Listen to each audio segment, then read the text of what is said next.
Hello friends, તો તમે જોઈ શકો છો તેવી રંગબેરંગી એકદમ હેલ્ધી અને બાળકો માટે તો એકદમ હેલ્ધી આ રેસીપી તમારી સાથે શેર કરું છું. તો ચાલો રેસીપી શરૂ કરીએ. અને તમે જોઈ શકો છો, જોતા જ બાળકો કલર જોઈને જ ખાવા માગશે તેવી છે. તો તેની માટે અહીંયા પહેલાં આપણે 10 થી 12 નંગ પાલકની ભાજીના પાન મિક્સર જારમાં એડ કરી થોડુંક 1 ઘૂંટડા જેટલું જ પાણી તેમાં એડ કરી અને તેની પેસ્ટ બનાવીને તૈયાર કરી દેવાની. જો આ રીતે પેસ્ટ બનાવી દેવાની ના થાય તો થોડું પાણી તમે વધારે એડ કરી શકો છો. તે જ રીતે અહીંયા એક નાનું બીટ લીધું છે, તેને પણ ટુકડા કરી થોડુંક પાણી એડ કરી અને તેના પણ આપણે પેસ્ટ બનાવી દઈએ. અને તે જ રીતે અહીંયા આપણે ગાજરની પણ પેસ્ટ બનાવી દેવાની.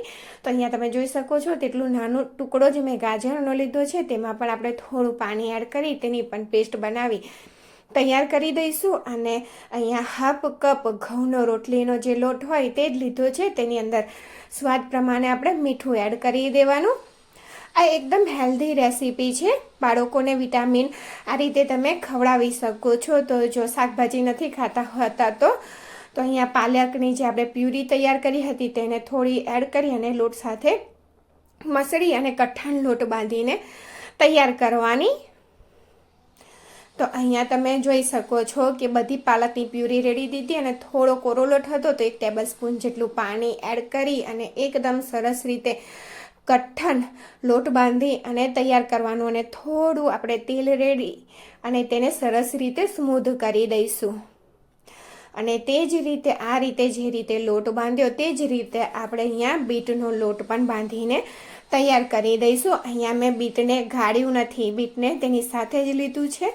છાલ એટલે કે જે આપણે પીસી અને થોડું દળદરું રહે તેની સાથે જ લીધું છે. ગાજરને પણ તે જ માપથી હાફ કપ લોટ અને ગાજરની પ્યુરી તે જ રીતે લોટ કઠણ બાંધીને તૈયાર કરી દીધો. તે જ રીતે ફરીથી આપણે હાફ કપ ઘઉંનો લોટ અને તેની સાથે 1 ટીસ્પૂન હળદર અને મીઠું એડ કરી થોડું પાણી એડ કરતા જઈ કઠણ લોટ બાંધી. અને અહીંયા તમે જોઈ શકો છો ચારે લુવા તૈયાર થઈ ગયા છે ને કેટલા રંગબેરંગી દેખાય છે. આ રીતે જ્યારે તમે બાળકોને પૂરી બનાવીને નાસ્તામાં હેલ્ધી આપશો ને તો તે બિલકુલ ખાઈ લેશે, તેને વિટામિન પણ મળી જશે.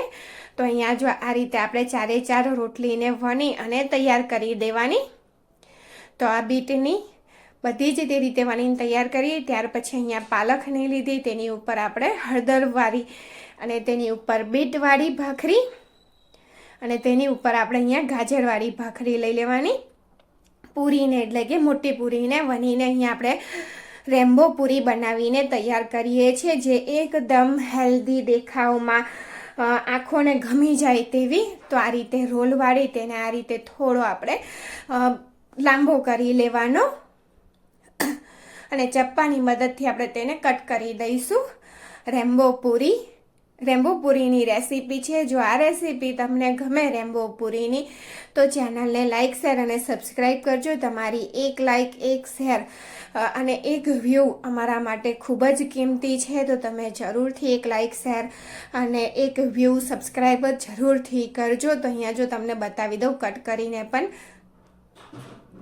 આ રીતે આપણે બાળકને લંચ બોક્સમાં પણ આપીએ ને તો તે સરસ રીતે જમીને આવે છે, નાસ્તો પતાવીને આવે.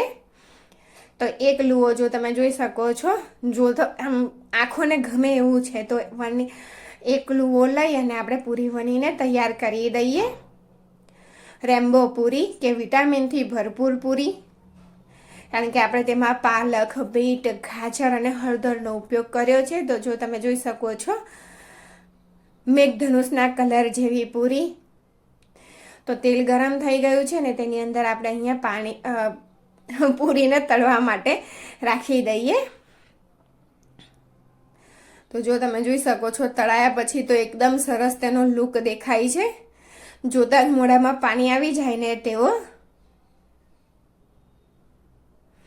તો આ ઉલટ પુલટ કરી અને જે રીતે આપણે પૂરી તળતા હોય તે જ રીતે તળી અને તેને કાઢી લેવાની. અને ફરીથી જો તમને રેસીપી રેમ્બો પૂરીની રેસીપી ગમે તો ચેનલને લાઇક, શેર અને સબસ્ક્રાઈબ જરૂરથી કરજો. અને વિડીયો જોવા બદલ તમારા બધાનો ખૂબ ખૂબ આભાર. Thank you for watching.